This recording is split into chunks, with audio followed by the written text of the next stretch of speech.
The Londonpreneur Show with Michelle Carter. Welcome to another episode of The Londonpreneur Show, where I interview a new entrepreneur every week. Today's guest is Ed Morrison from Ultimate Horizon Business Solutions. Welcome, Ed. Thank you very much, Michelle. Thanks for having me. No problem. So I do have a first question I like to ask everybody. Sure. What gets you out of bed in the morning? Oh, I was going to say my wife, but no. The creativity that entrepreneurship affords me. Okay. It's exciting because you get up and you never know what you're going to do. Mm-hmm. It's not like working in a corporation where you have a job set that you have to do during the day. You do whatever. Yeah, whatever comes your way. That's right. Yeah, exactly. So when did you start your business? I started officially January 14th. This year? This year. Okay. Yes. So tell me more about what Ultimate Horizons is and who do you serve? Okay. Ultimate Horizons, basically I've been in customer service since high school, so that's a long, long, long time ago. And when I worked at this latest corporation, I began teaching it 12 years ago. Okay. I studied it and I began teaching. And so when the announcement came that we were going to be downsized, I thought, no sweat, I'm going to start my own business. Mm-hmm. I know customer service like the back of my hand. Right. Should be easy, right? Yeah. No, it's not. Because starting your own business is a different skill set. Yes. A learning curve. And I've learned tons. Yeah. Tons. So you offer customer service training Yes. to employers who have employees. Correct. So I'll go into a company and I'll look at all their points of contact with their customers, whether it's the phone, in person, email, social media, whatever. Okay. And I will give them pointers on how to strengthen those relationships. Okay. So what kind of things are you struggling with in your business right now?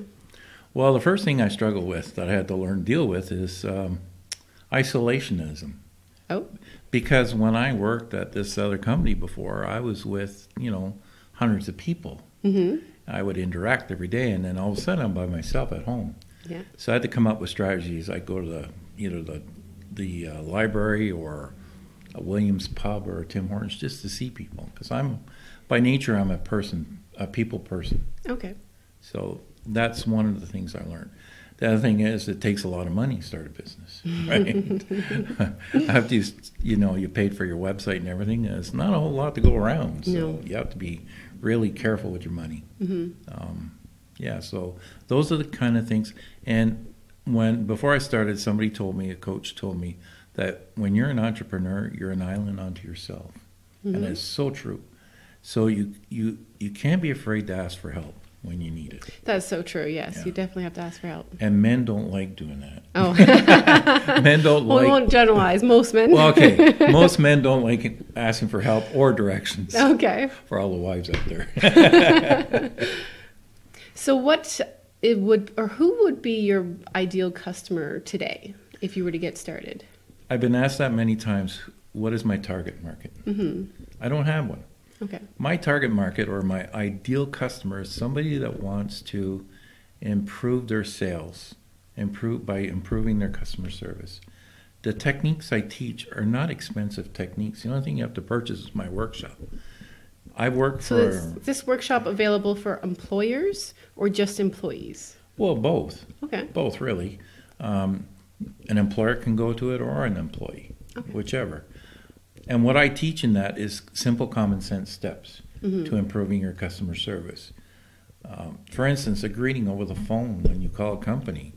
The proper greeting is, thank you for calling such and such. My name is such and such. How may I assist you? Right. But you'd be amazed at how many times they don't do that. Okay. Or when somebody calls, like I was cold calling at one time and I'd asked for their purchasing department or HR department. Mm-hmm. And the person would just blind transfer me over there. So when the other person got on the line, it was like very awkward. Mm. I even called this one place and they transferred me over to this lady and she was in the middle of her presentation. That was very awkward. Yeah. That's not a good thing to do. If I was a customer of that company, that would not give me a fuzzy feeling. Right. And these are the sort of things you teach in your workshop? Absolutely. And is this workshop online or is it in person? No, what I usually do is I'm going to schedule one in November, and it's going to be probably at the library in Westmount. Okay. And I'll fit 10 or 12 people in there. And How much would you charge for the workshop? Well, I'm working on a discount program that I haven't announced yet. Thanks, Michelle. But It's special news. special news. $125 plus tax. Okay. And usually I charge $250. That's what I want to charge. I see. So there's a discount there. Yeah, discount. Anybody that signs up by the end of October will pay $125 plus tax. Very good. Yeah. So that's coming up this. And it's not a boring presentation, and I'm not just saying that because I do it. Right. But there's a lot of discussion in there, and I don't read slide by slide. Very good. I get people interactive.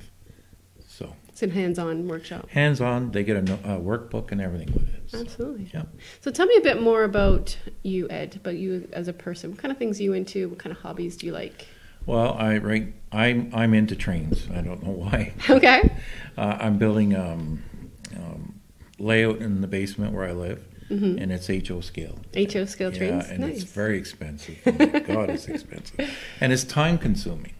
But again, it affords me, or it allows me to be creative, because you can do all kinds of things. You decide what happens, right?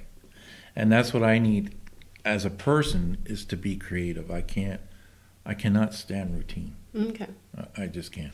Not enough creativity in starting your own business? Oh, that's, yeah. No, there's enough there. But I mean, to do the same job, I couldn't work in a factory on an assembly line, just doing the same thing over and over again. I can see why you chose entrepreneurship. That would drive me nuts. It's just not in me, right? Any advice you'd like to give to our viewers? Ask for help.